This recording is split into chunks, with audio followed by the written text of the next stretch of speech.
Rivers turn into deserts. 1,400 years ago, people thought that the lost city Yubar was in the middle of the desert. Today we know that this is false. Geologists found evidence that Yubar lied on the bank of a flowing river.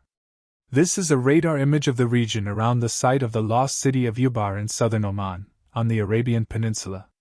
The ancient city was discovered in 1992 with the aid of remote sensing data. Archaeologists believe Yubar existed from about 2800 BC to about 300 AD and was a remote desert outpost where caravans were assembled for the transport of frankincense across the desert. Radar imaging shows that Yubar lied on the bank of a flowing river. This was known recently, however, this was portrayed in the Quran 1,400 years before it was discovered.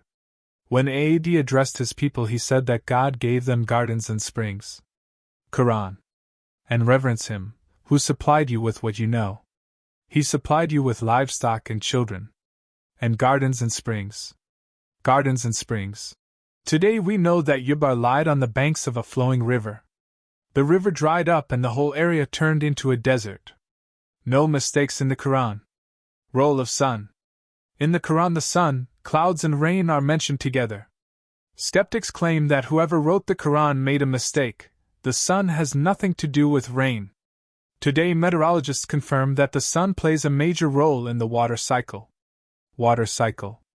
The sun, which drives the water cycle, heats water in oceans and seas. Water evaporates as water vapor into the air. Some ice and snow sublimates directly into water vapor. Evapotranspiration is water transpired from plants and evaporated from the soil. The water molecule H2O has smaller molecular mass than the major components of the atmosphere, nitrogen and oxygen, N2 and O2, hence is less dense. Due to the significant difference in density, buoyancy drives humid air higher. As altitude increases, air pressure decreases and the temperature drops, see gas laws.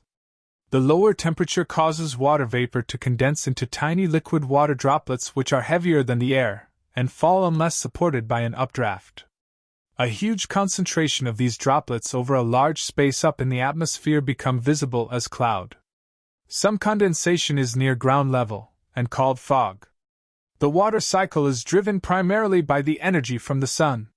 This was known recently, however this was portrayed in the Quran 1,400 years before it was discovered. Quran. And placed a blazing lamp? And brought down from the clouds pouring water?